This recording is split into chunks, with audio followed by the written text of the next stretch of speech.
Dumont. Tout en débattant des enjeux de société.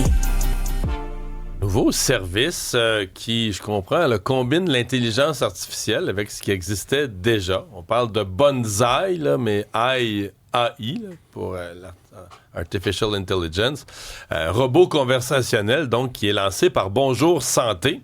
Benoît Brunel, fondateur de Bonjour Santé, est avec nous. Bonjour. Bonjour, M. Dumont. Donc, les gens vont appeler, puis c'est un robot qui va les accueillir? Non, c'est pas au téléphone, c'est vraiment... C'est sur le web. OK. C'est un assistant basé sur l'intelligence artificielle qui vous permet de converser, donner vos symptômes, on va trouver les causes possibles de vos symptômes.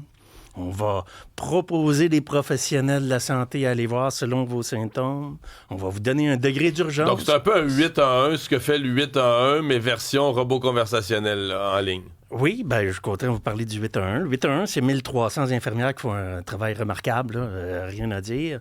Mais 1300 pour 9 millions de Québécois, on leur demande l'impossible.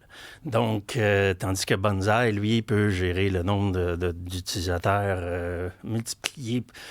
Donc, on gère plus de monde, mais il y a aussi des avantages par rapport au 8 à 1. Mais la différence avec, par exemple, parce qu'il y en a déjà des gens qui le font sur ChatGPT ou sur les autres, parler de leur santé. La différence, c'est que là, s'il y a une situation de santé, il y a un pont vers un vrai rendez-vous, là.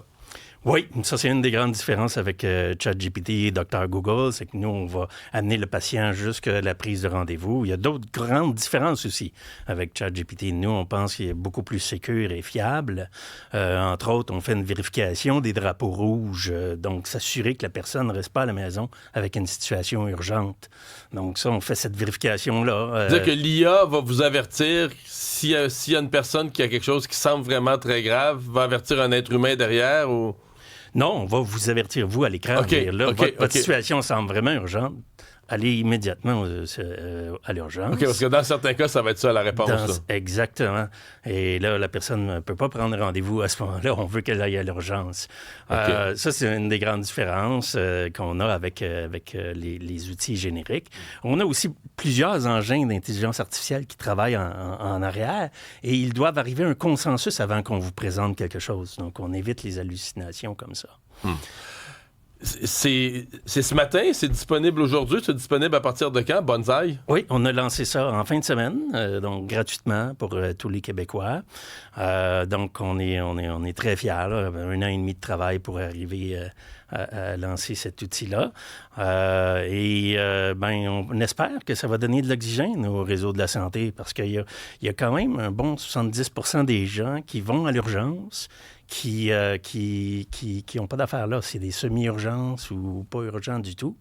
Et il y a même un 30% de gens qui vont dans les cliniques médicales qui peuvent soit voir un autre professionnel ou soit être chez eux en auto-soin avec 2 Tylenol sur leur canapé.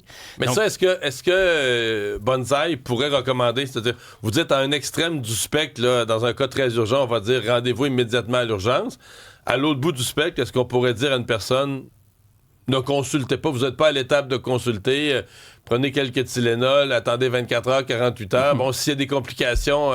Exactement. OK. Exactement. Donc, le spectre est aussi large que ça, là. Oui, j'aurais pas pu le dire mieux. C'est exactement ça notre mandat. Donc, c'est comme ça qu'on va donner de l'oxygène au réseau de la santé, c'est en diminuant la demande.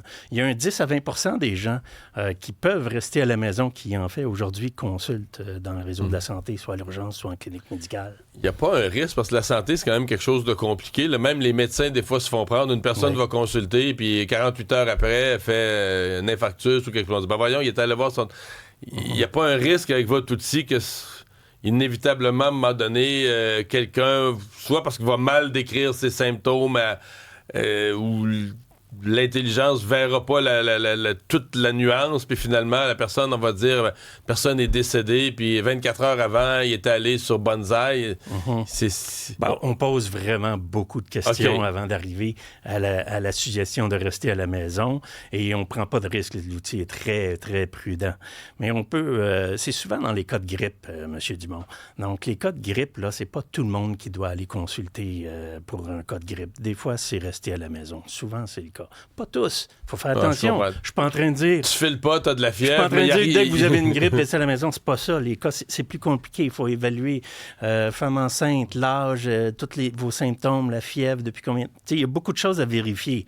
Mais il y a beaucoup de cas de symptômes grippaux. Oui, il n'y a rien à faire. Tu as une grosse grippe, ça prend 2 jours. Le docteur ne pourra rien faire. Exactement. Puis nous, ce qu'on pense, c'est que tant que le Québec ne fera pas une gestion de la grippe correctement, le réseau va continuer d'être engorgé à toutes les années. Vous pensez qu'on gère mal la grippe ou qu'on ne rassure pas les gens de la bonne façon, on leur donne pas les bons conseils? La grippe est très mal gérée au Québec. C'est une des causes principales de la surcharge du réseau de la santé. À ce point-là? À tous les hivers, on le voit. À Bonjour Santé, on regarde les statistiques, puis on est capable de prévoir quand est-ce que la grippe va arriver. Puis là, on le sait, là, on peut annoncer les surcharges dans les urgences. On peut les annoncer une semaine à 2 semaines avant. Question c'est ça. De François, combien ça coûte le service? Le Bonsaï est gratuit. Okay. Dans Bonjour Santé, il y a des abonnements pour des services supplémentaires. Mais pour ce qu'on lance cette semaine, c'est 100%. Mais là, j'allais poser la question. Donc, si on veut aller sur Bonsaï aujourd'hui, est-ce qu'on va sur Bonjour Santé puis on va voir Bonsaï offert ou on va directement dans... C'est ça. Donc, à la page d'accueil de bonjoursanté.ca, on a Bonsaï complètement en haut, qui est une case très facile à utiliser. On rentre dans la conversation. Conversationnelle un peu à la ChatGPT. Ça s'écrit BONSAI. Oui. Pas comme l'arbre, là. Non, c'est pas un Z. Qu'est-ce qui garantit la confidentialité? Parce que c'est toujours une question que les gens se posent si on se met à s'épancher sur sa situation de santé. Oui, c'est une bonne question. C'est une chose qui nous différencie énormément par rapport aux outils des AI génériques. C'est que tous nos serveurs sont ici à Montréal, une compagnie canadienne. Donc, qu'est-ce que ça fait, ça? C'est qu'on est à l'abri du Cloud Act américain. Ça, c'est première chose. Deuxième chose, toutes les données sont anonymisées. Et en plus, c'est que dès que votre session est terminée, vos données sont détruites. OK, ça s'efface.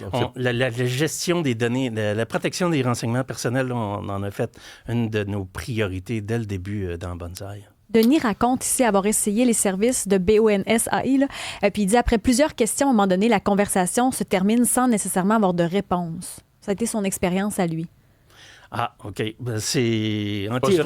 En théorie, c'est pas ça qui se passe. Okay. On a les causes possibles qui sont déterminées avec les probabilités. Et pour chacune des causes possibles, on détermine les professionnels que vous pouvez aller consulter. Et ensuite, vous pouvez avoir plus de détails. Je veux avoir plus de détails. Comment ça se fait que tu me proposes de pharmacien?